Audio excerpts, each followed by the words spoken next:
सच्चिदानंदरूपाय विश्वोपत्यादिहेतवे तापत्रय विनाशाय श्री कृष्णाय वयं नमः। सच्चिदानंद भगवान की जय।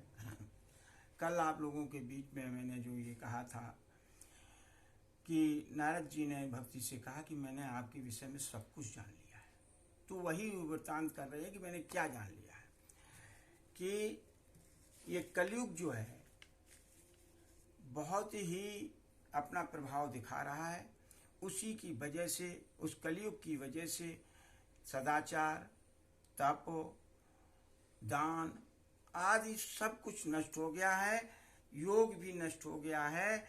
किसी तरह से चारों तरफ दुष्कर्म ही दुष्कर्म दिखाई दे रहे हैं। सठ लोग दुष्कर्म के प्रभाव से अघासुर बने जा रहे हैं। कहने का मतलब पाप ही पाप किए जा रहे हैं, ये समझ लीजिए। संत लोग परेशान हो रहे हैं और दुष्ट प्रवृत्ति के लोग जो है सुखी हो रहे हैं, प्रसन्न हो रहे हैं। ये कलयुग का प्रभाव है। कलयुग में यहाँ तक कि जो व्यक्ति धैर्य को धारण करे रहेंगे वही बुद्धिमान कहलाएंगे, वही धीर पुरुष हैं, वो ही जो है किसी भी तरह अपना जीवन सफल करते हुए धैर्य पूर्वक अपने जीवन का निर्वहन कर लेंगे। उनको ही आप जो है सब कुछ मानिए कि बहुत ही उन्होंने पुण्य काम किया है। योग और ज्ञान तो बिल्कुल संसार से चला ही जाएगा। ये पृथ्वी कलयुग से इतनी आहत हो जाएगी कि इसको स्पर्श करना तो दूर, इसको देखना भी संभव नहीं होगा। क्रम से श्रीमद् भागवत में आया है, क्रमशः शनै शनै पृथ्वी इतनी भारी होती चली जाएगी। शेष नांगी भगवान शेष के ऊपर इतना भार पड़ता चला जा रहा है, वो कम नहीं हो रहा है, क्रमशः बढ़ता ही चला जा रहा है। ये समझ लीजिए आप। साथ ही साथ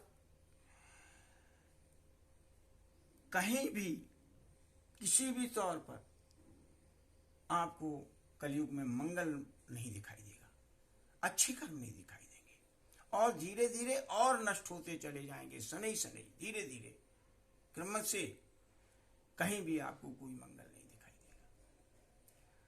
वो तो ये समझिए कि आपके पुरुषों, आपके पुत्रों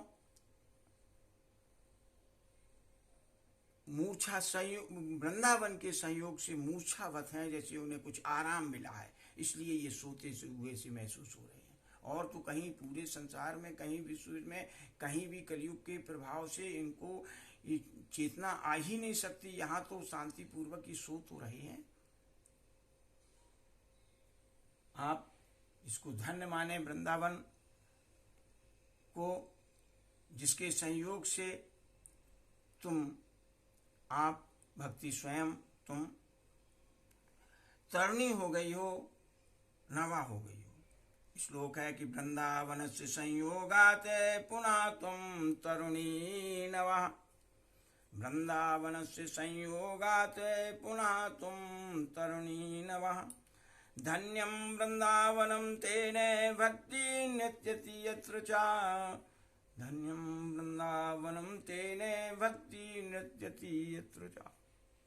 कहते हैं कि वृंदावन धन्य है। वृंदावन इसलिए धन्य है कि उसके संयोग से तुम तरणी हो गई हो, स्वरूपणी हो गई हो, सुंदर बन गई हो। लेकिन तुम्हारे पुत्र इसलिए जो है अचेतावस्था में है कि इस वृंदावन में ज्ञान और वैराग को भी कोई नहीं पूछने वाला है। इनका वृंदावन में कोई अस्तित्व नहीं है, न ज्ञान का न वैराग का। हाँ, इतना जरूर है बस कि भक्ति हमेशा यहाँ नर्तन करती रहती है, भक्ति नाचती रहती है। तुम्हारा तो प्रभाव है कि तुम यहाँ पर हमें सर्वत्र व्याप्त हो, इसीलिए तुम सुखी हो। तो अब ये कलयुग के प्रभाव जो आपके ऊपर, आपके पुत्रों के ऊपर दिखाई दिया, अब यहीं स्थिर रहो। कलयुग जो है निश्चित रूप से अपना प्रभाव दिखाएगा। कहीं सदाचार तो है ही नहीं। आगे मैं वृत्तांत और आपको बताऊंगा कि कलयुग के आ जाने से क्या क्या हुआ। जब इतना सब कुछ सुना भक्ति ने तो भक्ति एकदम ये कहने लगी कि प्रभु हे साधु, ये बताओ, एक प्रश्न कर दिया कि ये जो है कलयुग को राजन परीक्षित ने यहाँ स्थान दिए ही क्यों? तो उन्होंने कहा कि मैं इसका आपको उत्तर बताऊंगा, आपके प्रश्न का समाधान करूंगा, शंका समाधान करूंगा, और ये आपके सामने मैं कल प्रस्तुत करूंगा कि राजन परीक्षित ने यहाँ कलयुग को क्यों रखा, क्यों इसे छोड़ दिया और इसको स्थान क्यों दे दिया। धन्यवाद। हरि शरणम, हरि शरणम।